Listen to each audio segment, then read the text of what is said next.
everybody, welcome back to Pride Therapy. Today I'm diving into a seriously important topic that affects a lot of us, internalized homophobia. But before we get into it, let's clear something up. Whether you identify as gay, lesbian, bisexual, heterosexual, queer, trans, or any other label, you're here, you're valid, you're awesome. My name is Katie. I have a wife and 4 kids and 2 dogs, so please help me out and go ahead and hit subscribe. Okay, now let's dig into the nitty-gritty of internalized homophobia. So what is internalized homophobia? It's like this sneaky monster that creeps into your thoughts and makes you question your own awesome self just because of who you're attracted to. It's messed up, right? It's taking those negative messages that we get from the world and religion about gay people, then turning those messages towards ourselves. Internalized homophobia is also pretty common, and it's important that we learn how to recognize it. Okay, so how do you spot this internalized homophobia thing? Here are 5 signs to look out for. Number 1 is the closet mentality. If you're constantly avoiding talking about your crushes or relationships, even with your closest friends or family, it might be internalized homophobia making you feel like you have the need to hide who you are. For example, if you go, let's say, to the doctor or go to get a haircut and they ask you if you're in a relationship and you try to avoid revealing the relationship, then it's probably internalized homophobia. Have you ever been ashamed to hold your partner's hand in public, even if it's a safe community, just because of what others might think of you? If so, there could be some deep-rooted shame that you need to work through. Number 2, other than gay fantasies.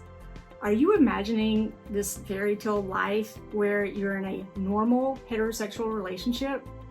If you're wishing that your life could be easier by being straight, but you are gay, this might be a sign that you're struggling with internalized homophobia. Number 3, double standards. If you're giving heterosexual couples the thumbs up while rolling your eyes at same-sex couples, there might be some internalized homophobia lurking beneath the surface. Number 4, the am I queer enough game. This is when you're constantly questioning whether you're gay enough or queer enough. It can be a sign that you're grappling with doubts about your own identity. Some feminine lesbians will question their identity because they've been taught by their culture that all lesbians are masculine. Or maybe you've been taught other stereotypes about the LGBT community and you feel that you don't fit into these stereotypes, then you might struggle with internalized homophobia. Number 5, social media hide and seek. If you're only posting about your queer side on certain platforms but keeping it under wraps on others, it could be internalized homophobia at play.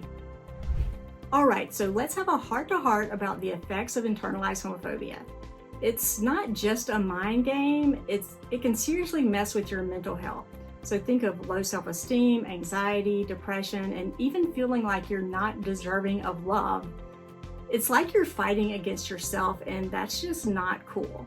So look, I get it. Breaking free from the chains of internalized homophobia is either easier said than done. I'm personally a recovering fundamental Christian, so I know how difficult it can be to change this mindset. But it's totally worth the journey, and you can start with small steps. And I'm going to give you 6 steps to go ahead and get started.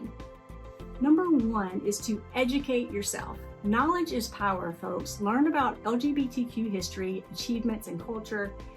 It's hard to hate on something you understand and appreciate. LGBT history is American and world history. There's a long list of LGBTQ heroes in our world, from Elton John to Alan Turing to Edith Windsor to Audre Lorde, and if you're gay, you need to know these names. Number 2, build a squad. Surround yourself with people who lift you up, who embrace you for who you are. A solid support system can make all the difference. If you're living in an area where you don't feel safe, there are a multitude of online communities and groups on all the social media platforms. And there's also meetup groups on meetup.com. Also surround yourself with allies, people who you know openly support the LGBTQ community. And if you identify as a Christian, you can find an LGBT affirming congregation. You don't have to ditch your faith in order to live out of the closet. Number 3, own your story. Your journey is uniquely yours, and that's something to be proud of. Embrace your story and wear it like a badge of honor. If you've been able to come out and embrace yourself, then be a leader for others who need someone else to look up to. We need more queer visibility. Number 4, I want you to challenge your negative thoughts. Whenever those thoughts pop up that say, I'm not good enough, or something must be wrong with me, then challenge them. Replace them with positive affirmations that remind you of your worth. And this can be especially a challenge if you grew up in fundamental Christianity where you were taught that being gay is a sin. You might feel that if things aren't going well for you, then God must be punishing you because you're gay. And number 5, love, love, love. Show yourself some love. Treat yourself like you would treat your best friend. Talk to yourself as if you really loved yourself. And number 6 is to seek professional help.